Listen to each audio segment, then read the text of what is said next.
It's not every day when someone invites you aboard their brand new boat for a cruise to Alaska.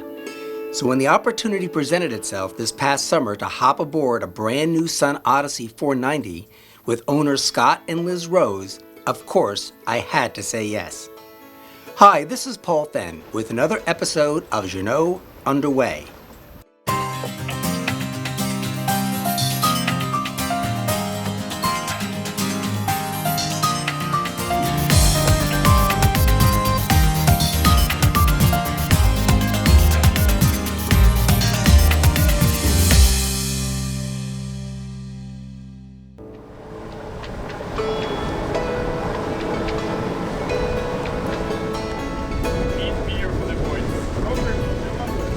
I first met Liz at the Miami Boat Show in 2017. Liz had come to sea trial a new model of ours, the Sun Odyssey 490, to see if it might be a good fit for her and Scott. So when Scott and I were looking for a boat back in Seattle, we looked at a variety of boats and we narrowed it down to a Jeanneau. Then there was a brand new model that came out, the Sun Odyssey 490, and saw pictures of the boat, saw some video, and heard they were going to be debuting it at the Miami Boat Show. So I flew there specifically to actually do a sea trial aboard the boat. And it was a great sailing experience. Went out on very flat water, about 18 knots of breeze, and we just kind of hummed along, and sailing the boat just handles really nicely. And I fell in love with the boat, and now we're kind of history. It's been a kind of a journey getting here, but happy we're here, and now we're sailing in different waters up going north to Alaska right now. In many ways, the cruise to Alaska was one that was always destined to be, especially for Liz, the driving force behind not only the trip, but the decision to sell their house, buy a boat, and move aboard. I had to be convinced that living aboard a big boat would be something fun to do. And it probably took just chatting about it a couple years and going to boat shows, looking at boats and doing all kinds of things. And the more I went to boat shows or walked around the marinas and looked at boats, and some of the boat shows, we went aboard the boats, sat aboard them, and I go, I could probably do this. This is pretty nice. And we finally we found this boat, and Liz said she went to sail it.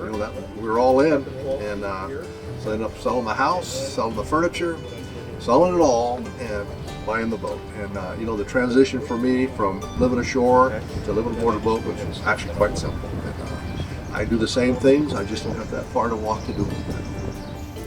For Liz, her thirst for adventure under sails started at a young age. She first learned to sail with her father in Marina del Rey off the coast of California and fell in love with it. Then, in her teens, she dreamt of doing an ocean crossing. So at just 18, she signed on as the only crew for the delivery of a 40-foot ferro cement boat from South Korea to California, a journey of 4,800 miles and 70 days at sea. She joined the U.S. Coast Guard at age 21, where she would meet and eventually marry a handsome young man by the name of Scott Rose. She would serve 4 years in the Coast Guard as a hospital corpsman before returning to school, where she earned degrees in both environmental health and nursing. After many years working as a nurse in the private sector, Liz would eventually return to the armed forces, this time as an Air Force reservist, where she served as a flight nurse being deployed to such places as Iraq and Afghanistan. Fast forward to 2017, when the idea of retiring onto a boat came up. Since Liz had been away from sailing for a number of years, she thought a little refresher course was in order. Most people would simply seek out their local sailing school, but Liz took a slightly different route and signed up for 2 legs of the Clipper Around the World race, an offshore race akin to the Volvo Ocean Race, an experience not for the weak of heart. But today, Liz and Scott are on their way up the Inside Passage as part of Sail Alaska 2019, and my son Graham and I are fortunate enough to be along for the ride. Well, the Pacific Northwest, as you know, is a very beautiful area to sail in. Both Scott and I have sailed many years ago on Coast Guard cutters up in the Inland Passage and Anchorage and Jeanneau, etc., but we've never been on a sailboat up here. So this is a whole new experience for us. There's literally thousands of islands and anchorages, and the scenery has been spectacular. The weather has been very good, mostly sunny, a few rainy days, but the water is quite calm. We haven't had any significant heavy weather at all. So it's a lot different. I'm used to offshore sailing and racing in a lot different conditions. So this is a nice change of pace for me. It's been very comfortable.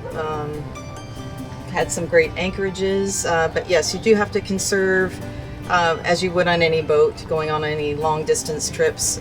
We've been lucky that with Jim Raird, he's done this trip a million times, and we're learning from him on passage planning and good places to go to. And it's kind of a learning session. A lot about anchoring, docking, different kinds of things. Learning about tides and currents and weather. So it was all new to me and pretty exciting.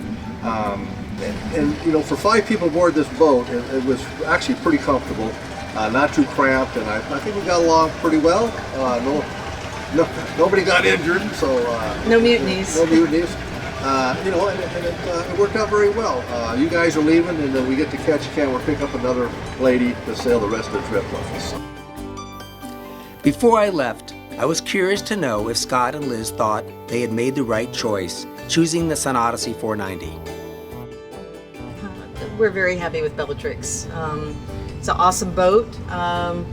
We were like the first one in the Pacific Northwest to have one, and a lot of people I know that went to the Seattle show went aboard our boat and really liked it a lot. And yeah, I think it's the best choice for us. We made a good choice.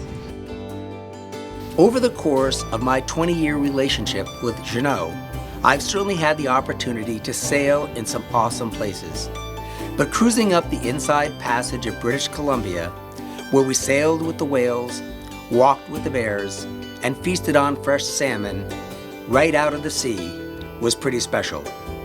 I hope to make it back someday to do it again. Certainly an awesome experience aboard Bellatrix. For the Jeanneau channel, this is Paul Fenn, and I'll see you next time right here on Jeanneau and Away.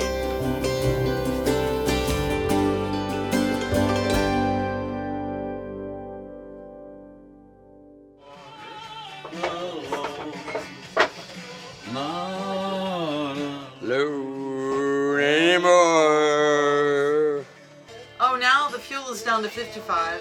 55. That's what happens, when you run the engine, the thing goes down. You got a lot of storage in here, right? Yep, I do. It's kind of hidden. You don't really know where it is, but know where it is. you got to know where it is. Some That down keeps below, pesky guests from going into your private some here. stores. Yeah, I like it. there it is. Think that'll do it? Yep, I All right. think so. Making a little oatmeal up this morning. Don't you feel like there's all this oxygen up here with all these trees? Photosynthesizing? I think there is. I think I might have overdone it with the oats. Oh. Whoops. It's kind of nice being able to look out the portholes like you said, and you can just look down and say, hey, there's a guy dragging anchor down on us. Try to relax. Don't look so stressed out. It's a tough life. Exactly.